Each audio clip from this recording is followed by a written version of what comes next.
আসসালামু আলাইকুম।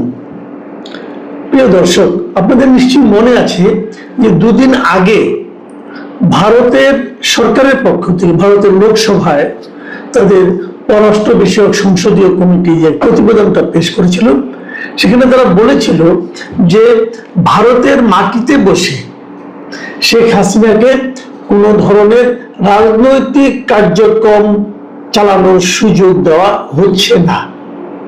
মানে হবে না বলে নাই, বলছে হচ্ছে না, মানে তখন থেকে হচ্ছে না, আগে থেকেও হয়নি, কখনোই হচ্ছে না। তো তখন প্রশ্ন উঠেছিল যে যদি দেওয়াই না হবে তাহলে উনি কিভাবে বিভিন্ন ইন্টারন্যাশনাল মিডিয়াকে সাক্ষাৎকার দিচ্ছেন এবং সেই সাক্ষাৎকারে উনি ওনার পরবর্তী পদক্ষেপ সম্পর্কে বলছেন। তো এই প্রশ্ন নিয়ে কিন্তু দুই ধরনের কথা আছে। এক ধরনের কথা হলো উনি সাক্ষাৎকারে ওনার অবস্থা উনি বর্ণনা করতেই পারেন, সেটা তো রাজনীতির পার্ট না। রাজনীতির পার্ট হলো কিভাবে উনি দেশ দখল করবেন না কি করবেন এগুলো। আবার অন্যভাবে একটা ব্যাখ্যা হয় যে তার মতো ব্যক্তি যে কথাটাই বলেন সেটাই আসলে একটা রাজনৈতিক ইঙ্গিত অথবা রাজনৈতিক একটা পদক্ষেপ। এটা নিয়ে দুই রকম বিরোধ থাকতেই পারে, কিন্তু যখন নাকি এই কথাটা বলা হলো তখন অতীতের বিষয় নিয়ে নানা রকম আলোচনা হলো।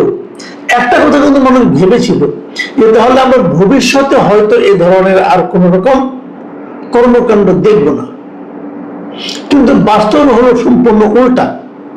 উল্টা কিভাবে? যে আজকে ভারতেরই একাধিক মিডিয়াতে, ইন্ডিয়া টুডে, দা হিন্দু, এরকম সকল মিডিয়াতে একটা খবর বেরিয়েছে।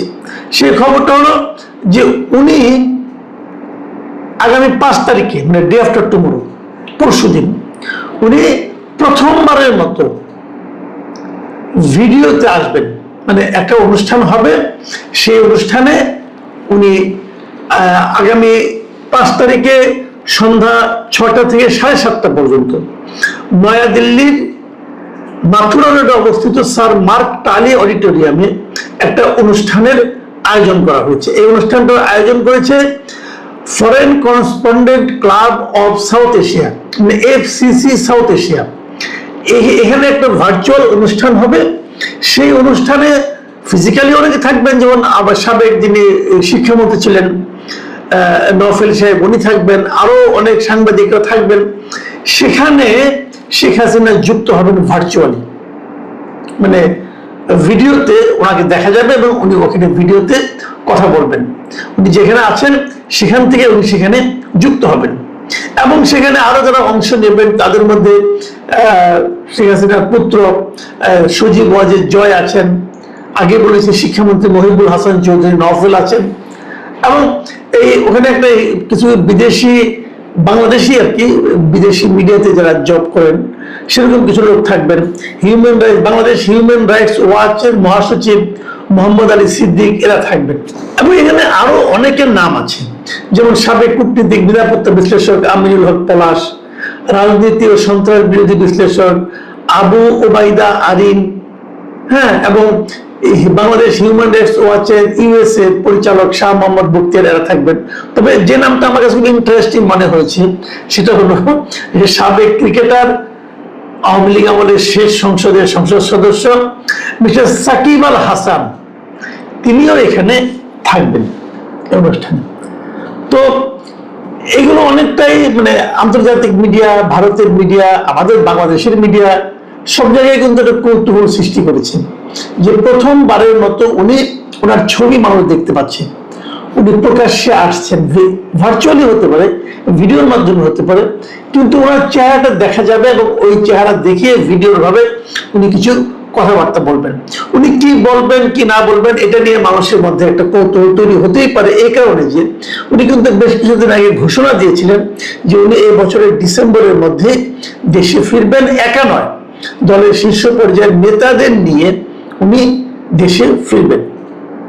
এখন প্রশ্ন হচ্ছে যে এটা নিয়ে আমরা আগে আলোচনা করেছি যে উনি কিভাবে ফিরবেন, ফিরলে কি হবে, কি হতে পারে, সরকার কি ভূমিকা নেবে, এখানে অন্য যারা আছেন বিভিন্ন রাজনৈতিক দল তারা এটাকে কিভাবে নেবেন। এরই মধ্যে অনেকে দেখলাম বেশ মানে মানে অহংকার করে বলছিলেন শেখ হাসিনা জীবনে দেশে ফিরতে পারবেন না, ওনার লাশও দেশে ফিরবে না, আমি নিজেও একসময় মনে করতাম যে উনি হয়তো আর দেশে ফিরবেন না, ফিরতে পারবেন না। কিন্তু এখন অবস্থা দৃষ্টি মনে হচ্ছে যেন সবকিছু চেঞ্জ হয়ে যাচ্ছে।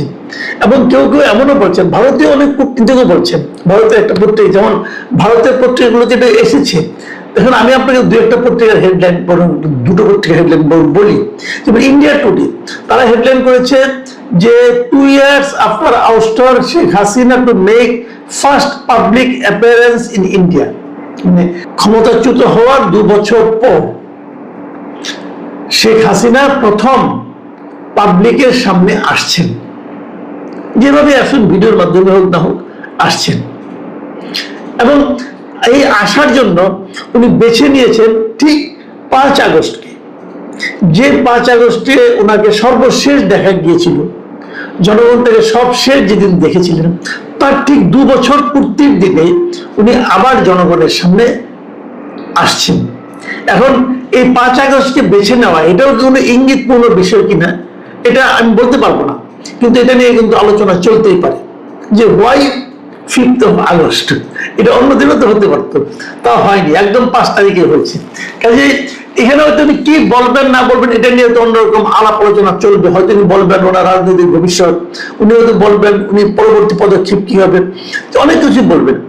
তো এটা নিয়ে আলোচনা হচ্ছে। কিন্তু ইন্টারেস্টিং একটা হেডলাইন আমি দেখলাম, ভারতের খুব বিখ্যাত একটা পত্রিকা দ্য হিন্দু, ওনারা যে শিরোনামটা করেছেন সেটা আপনারা শুনুন।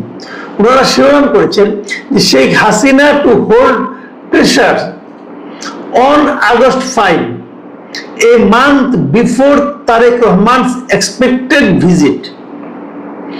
তারেক রহমান ব্রিক্স সম্মেলনে কিন্তু যাওয়ার জন্য তাকে আমন্ত্রণ জানানো হয়েছে। যদি উনি সেখানে যান সেটা হবে সেপ্টেম্বরে, মানে উনি যাচ্ছেন তাহলে যখন তার 1 মাস আগে হাসিনার এই যে বাইরে বেরিয়ে আসাটা, এটা তারেক রহমানের সরকারের উপর এক ধরনের প্রেশার তৈরি করতে পারে। এবং দ্য হিন্দু এই রিপোর্টটা লিখেছেন কল্লোল ভট্টাচার্য, আমি রিপোর্টটা পড়লাম, এখানে উনি বেশ কিছুগুলো কথা বলেছেন। উনি যে কথাগুলো বলেছেন তার মধ্যে আমি 2টা কথা আপনাদেরকে বলি। উনি বলার চেষ্টা করেছেন, দুজন এক্সপার্টের বক্তব্য দিয়ে বলার চেষ্টা করেছেন যে এই যে হাসিনা ঘোষণা করেছেন যে উনি বাংলাদেশে ফিরে যেতে চান, যাবেন, এই জিনিসটা ভারতকে, বিশেষ করে ভারতীয় গভর্নমেন্ট এবং ভারত এদেরকে এক ধরনের স্বস্তি দিচ্ছে। তারা মনে করছেন এটা দেওয়ার মাধ্যমে তারা একভাবে লাভবান হবেন, কারণ ভারতের উপর ইন্টারন্যাশনাল প্রেশার থাকতে পারে, বাংলাদেশে একটা প্রেশার থাকতে পারে যে তারা বাংলাদেশ থেকে ক্ষমতাচ্যুত এবং সাজাপ্রাপ্ত রাজনীতিবিদ এবং সাবেক প্রধানমন্ত্রীকে ভারত আশ্রয় দিয়ে রেখেছে। এটা ভারত বাংলাদেশের সম্পর্কের ক্ষেত্রে একটা নেতিবাচক প্রভাব ফেলতে পারে। কিন্তু যদি উনি নিজে থেকেই ব্যাক করতে চান, যদি ব্যাক করেন, তাহলে এই জায়গাটাতে ভারত নির্ভর হয়ে যেতে পারবে। এটা হলো এক ধরনের বক্তব্য। আর এই রিপোর্টে আমি আরেকটা জায়গায় পড়লাম, সেখানে মিস্টার পিনাক রঞ্জন চক্রবর্তী, আপনাদের খেয়াল আছে বাংলাদেশে এক সময় ভারতের হাই কমিশনার ছিলেন, তিনি বলেছেন যে উনি মনে করেন যে হাসিনা ডিসেম্বরের মধ্যে দেশে ফেরার যে ঘোষণা দিয়েছেন এটা আসলে ফাঁকা বলি নয়। উনি মনে করেন যে হাসিনা আসলে ফিরবেন, এবং উনি এটা কারণ হিসেবে বলছেন যে ওনাকে আসলে উনি যদি না ফিরেন তাহলে তো আওয়ামী লীগই হারিয়ে যাবে। আওয়ামী লীগকে টিকিয়ে রাখার স্বার্থে ওনার ফিজিক্যাল প্রেজেন্স বাংলাদেশে এটা খুব জরুরি, এবং যে কারণে উনি ফিরবেন। এবং উনি আরেকটা কথা বলেছেন যে তার এগেইনস্ট, তার বিরুদ্ধে কোনো ধরনের লিগাল যদি প্রসিডিওর গ্রহণ করা হয়, লিগাল কোনো রকম ব্যবস্থা নেওয়া হয় যাতে যদি ফিজিক্যালি ওনার কোনো শারীরিকভাবে ওনার কোনো ক্ষতি হতে পারে, সেই বিষয়টা নিয়েও কিন্তু ওনাকে চিন্তা করতে হবে, তারপর ওনাকে ফিরতে হবে। এবং উনি এটাও মনে করেন যে এটা ইমিডিয়েট যাওয়ার সঙ্গে সঙ্গে হয়তো কোনো ধরনের পানিশমেন্ট ওনাকে দেওয়া হবে না, ওনাকে এটা নিয়ে আপিল করার সুযোগ দেওয়া হবে। এবং এক্ষেত্রে ভারতও কোনো ভূমিকা রাখতে পারে কিনা এটা নিয়েও কিন্তু উনি এক ধরনের একটা সম্ভাবনার কথা বলেছেন। মানে ওনার বক্তব্য হলো যে এটা আমি অবাক হব না যদি ভারত এখানে কোনো একটা ভূমিকা রাখে, এবং ভারত যদি এই বিষয়টা নিয়ে বাংলাদেশের সঙ্গে আলোচনা করে এবং ওনার নিরাপত্তার ব্যাপারটা এনশিওর করতে চায়। এটা খুব একটা মানে সে অবাক হবে না আর কি। তো এই যে ঘটনাগুলো ঘটছে, দেখুন যে যখন কতগুলো বিষয় দেখত, উনি আগের থেকে ইন্টারভিউ দিচ্ছিলেন উনি ফিরবেন, তারপরে ভারত বলল আমার এখান থেকে রাজনীতি চলবে না, এবং বলার পরে উনি ঘোষণা দিলেন যে উনি প্রকাশ্যে আসবেন, ভিডিওর মাধ্যমে আসবেন, এবং তারপর বিভিন্ন এই সময় এক মাস পরে সেখানে আবার ভারতে আবার তারেক রহমান যাবেন, এবং সবকিছু কিন্তু শেখ হাসিনা, বাংলাদেশ সরকার, ভারত সরকার এর মধ্যে ঘুরপাক খাচ্ছে। এখন এখান থেকে ইঙ্গিতটা কি পাচ্ছেন আপনারা? এখান থেকে কিন্তু অনেক কিছু ঘটবে এরকম মনে করা যায়, এবং যে ঘটনাগুলো ঘটবে বলে আমি মনে করি শেষ পর্যন্ত। এখানে আবার আরেকটা কথা বলে নিই, আরেকটা কথা বলে নেওয়া দরকার। সেটা হলো, আমাকে আবার আমাদের দেশের একজন সিনিয়র সাংবাদিক উনি বললেন যে যদিও শেখ হাসিনা বলছেন উনি আসবেন, কিন্তু শেষ পর্যন্ত উনি ভিডিওতে আসবেন না। এটা হলো আরেকটা সোর্সের কথা।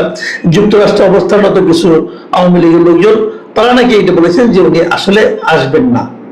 এখন যদি উনি মানে ওনারা যদি ভিডিওতে না আসেন, তার কি অর্থ হতে পারে এবং তার কি আফটার ইফেক্ট হতে পারে?